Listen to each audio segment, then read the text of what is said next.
The original was once a sacred thing, a unique fingerprint of human creativity, unreplicable and irreplaceable. But technology has redefined this notion from within.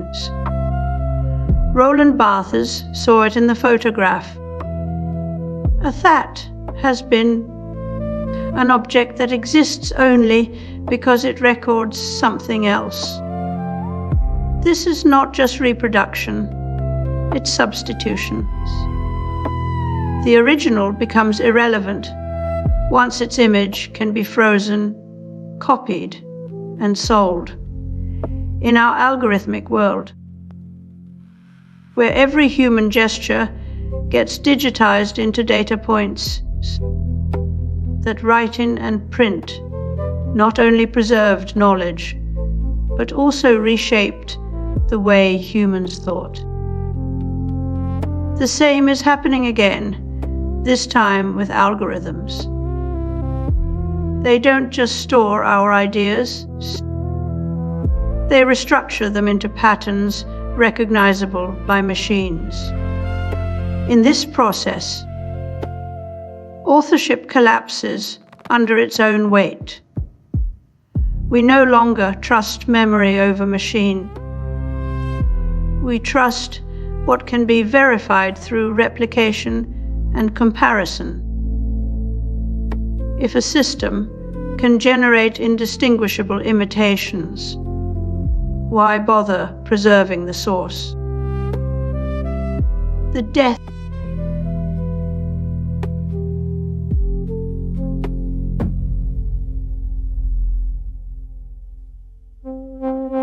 We've been trained to trust the flaws, not the flawless.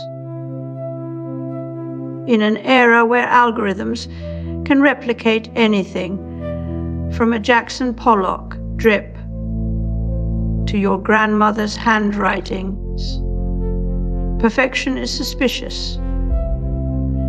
That's why digital tools now come with humanization settings, MIDI jitter for music, grain filters on Instagram, and AI art programs that deliberately add misspelled words or awkward brushstrokes.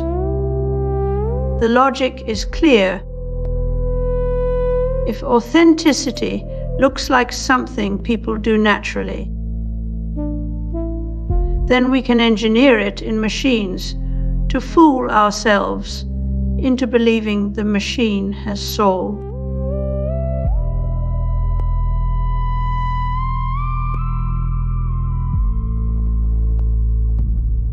The earliest computers, like ENIAC and Colossus, were not just machines, but revolutions in thought. They transformed war, science, and human potential by proving that complex. In 1950, Alan Turing asked if a machine could think. Today we wonder whether we can trust what it says at all. Deepfakes replicate voices so precisely that even the original speaker struggles to prove their own identity. Synthetic media blurs the line between creation and forgery, and in the process erodes our ability to distinguish authenticity from illusion. What once was a tool for creation becomes an instrument of forgery. The same AI that paints can also steal identity. Early programmers were once treated like wizards. A priesthood guarding secrets too complex for ordinary mortals.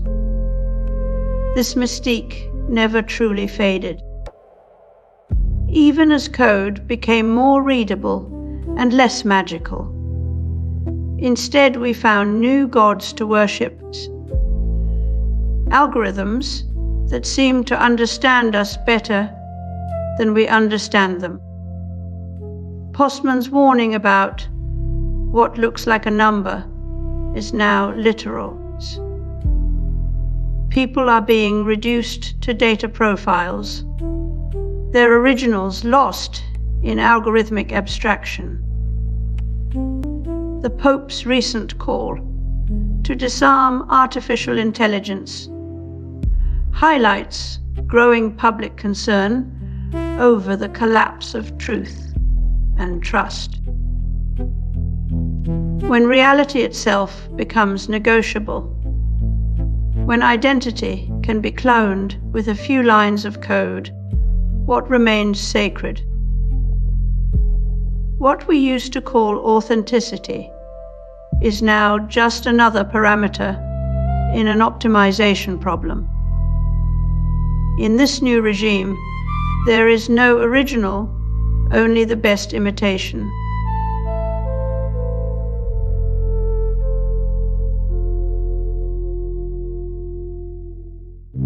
So it really doesn't depersonalize music, I think, but rather maybe humanizes computers, I guess I would. When we lose belief in the original, what do we hold on to? Bathers warned that photography kills time by freezing it.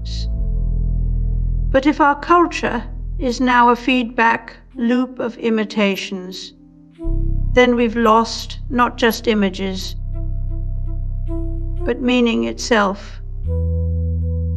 The algorithmic factory doesn't preserve context, it disposes of it for efficiency. Intent becomes irrelevant. Weighty moments in lived experience are reduced to data points optimized for engagement. If truth was once something you could trace through the original copy, a manuscript, a painting is the ghost of what we can no longer touch. It's not just about lost sounds or old formats. It's a yearning for what cannot be digitized. Intention, memory, and decay. Fisher called it the cancellation of the future. Our cultural present is stuck in an endless loop of rehashing past aesthetics. If we can't trust originals because there are none left, then all we have is who remembers how to feel real about something. The fight isn't just against algorithms, but for the right to mourn and remember on our own terms.